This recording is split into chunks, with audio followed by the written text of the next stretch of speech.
far reaches of the world, under a lost and lonely hill, lies the sinister Tomb of Horrors. This labyrinthian crypt is filled with terrible traps, strange and ferocious monsters, rich and magical treasures, and somewhere within rests the evil Demulench. So the Tomb of Horrors is a module for the Advanced Dungeons and Dragons role-playing game system. Inevitably, I'm going to get a question here now, right? What's a module? I don't know what a module is. A module is something you buy and you add to a game system that adds an extra adventure to it, okay? Or a new setting, something like that. So in this video, you have to be a Dungeons and Dragons fan. Yeah, I think if you were a Dungeons and Dragons fan, you would get more out of this for sure. But you might, learn something here anyway, even if you're not a Dungeons and Dragons fan. Okay. Okay. So I should stick around. Yeah, you should stick around. Okay. I wouldn't leave it far. All right. You might like this. Okay. So it was created by the creator of Dungeons and Dragons himself, Gary Gygax. In 1975, he wrote the module, The Tomb of Horrors, and it was officially published in 1978. And has been pretty popular ever since with gamers and fans of fantasy in general. Since then, it's actually become one of the most popular and infamous modules ever created for tabletop gaming. It was featured prominently in the novel Ready Player One. Not the movie, but the novel Ready Player One. It's one of the reasons for its popularity and its notorious reputation is that it's incredibly difficult to play. There's not really a question of whether or not you're going to die while playing it, but when you'll die while playing it. It's referred to often by fans as a meat grinder. There's no way to actually survive it. Did you ever play it? I did play it when I was a kid, and you die. You lose your character. Now, that might seem a strange thing for someone to design a game that you're guaranteed to lose your character in, especially since the module is designed for characters with 10 to 14th level experience. And once you lose your character, that's it? You have to restart. Oh. You have to recreate a new character. To 1. Yep, from level 1. Now, it was created for levels 10 to 14, which takes roughly a year in normal play to gain that much experience. Can you just explain how gameplay works? Okay, so in Dungeons and Dragons, you are playing adventures that are narrated by the Dungeon Master. And you resolve different problems by rolling dice, either 20-sided or other-sided dice, that decide, whether or not you solve a riddle or whether or not you win a fight or things like that. And you level up with each adventure that you complete.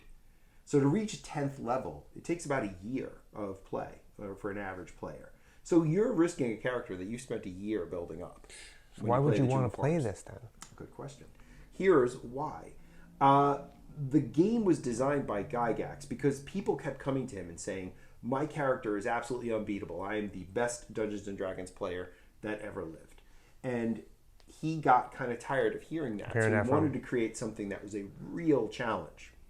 The other factor, this is the second factor that he created it this way, was because it was created for tournament play, not for a regular tabletop gaming thing. It was where different teams... So not for your friends. Right. Different teams would compete with each other in this adventure to see who got the furthest before they lost their character.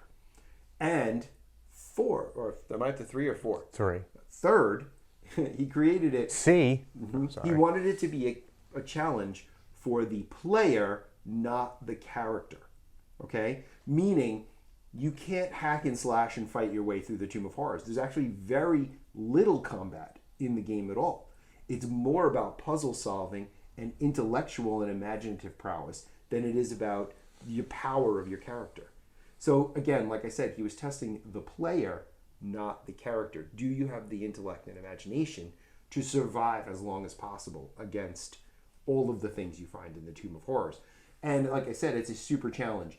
Even getting into the tomb, you have 3 ways in. 2 of them are pretty much guaranteed death right at the beginning. So have people actually gotten all the way to the end? Yeah. Yes, people have gotten all the way to the end.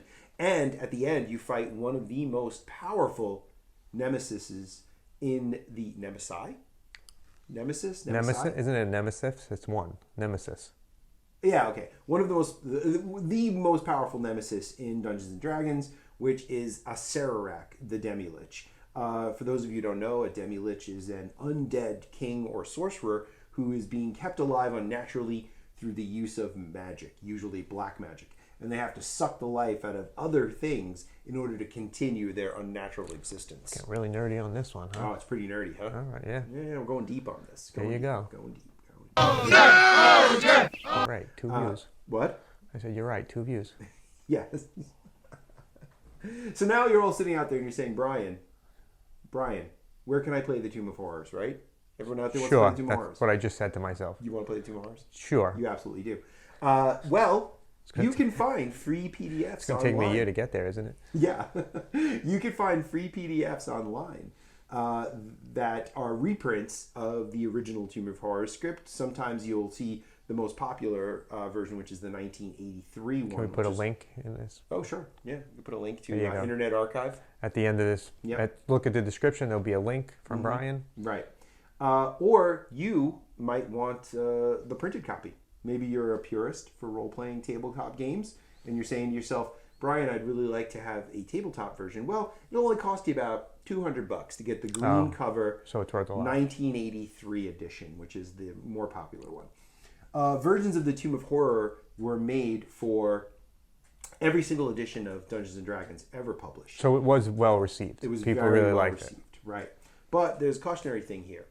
So the original Tomb of Horrors was written for the Greyhawk setting, the original setting of the Dungeons and Dragons game. Greyhawk was the world, right? Okay. But now, since around about the end of the 1980s, they changed the setting of Dungeons and Dragons to something called Forgotten Realms, which is created by one of the game masters. I can't remember who. If you remember, please comment or send us an email. Think people still listening?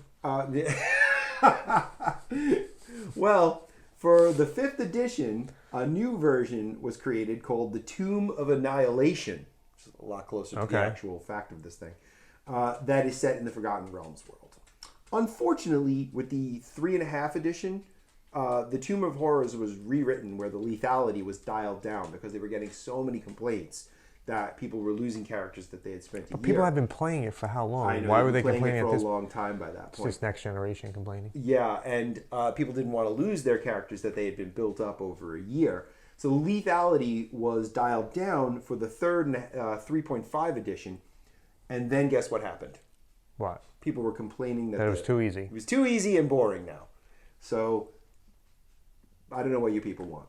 What do you want out What there? do you want? So are there any statistics out there saying how many people still play?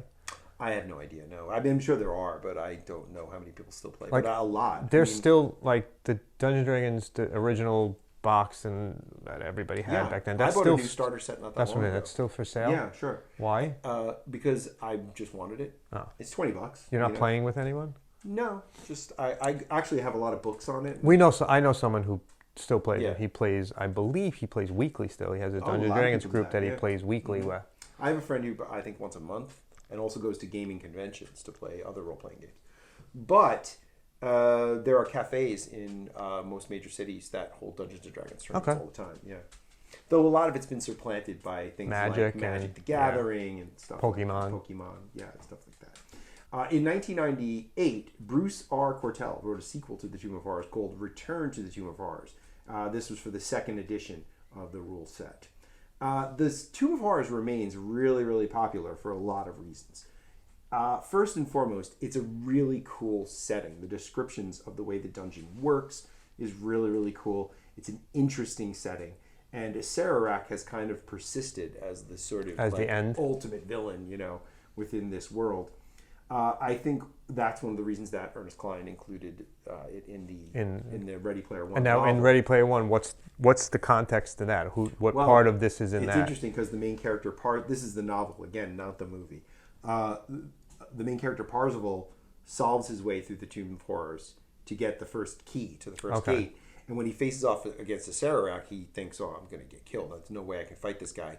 But he ends up having to play the game Joust against a Sararak. Oh, okay. And that's how they decide their That's fight. how they. Yeah, he doesn't fight a Sararak. Doesn't Joust appear in the movie though? I'm pretty sure it does. Yeah, but I don't. Not in the Tomb of Horrors. Yeah, not in the Tomb of Horrors. Right. So he plays Joust against the Sararak. Okay. Not fighting. Not fighting him. Right. Yeah. It's actually a fun scene. Okay. Yeah. Like this especially fun part where Sararak opens his hand and he's got 2 quarters in his hand, and he says, "The game is on me." And they, yeah, all right. It's Interesting. a fun little thing.